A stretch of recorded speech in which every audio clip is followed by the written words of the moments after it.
Teşekkür ederiz ki inşallah bize artırsa yönetir. Hayırlı işler.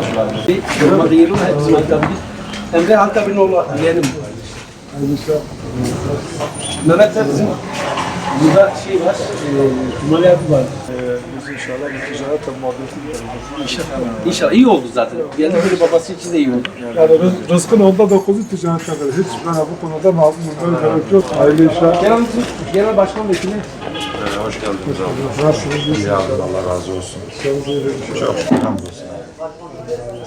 Amin abi. Cümlemize abi. Erdal abi. Erdal abi. Buyur. Dönüyorum abi, dönüyorum. Gelmişti hocam.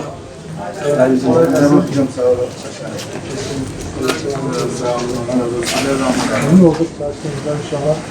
Ağzı koşmak istedim. Mehmet de gerçekten çok sevdiğimiz biri yani. Allah razı olsun. Genel başkan vekili. Çok Sayın Hocam. Böyle Allah peygamberine razı olsun. İnşallah.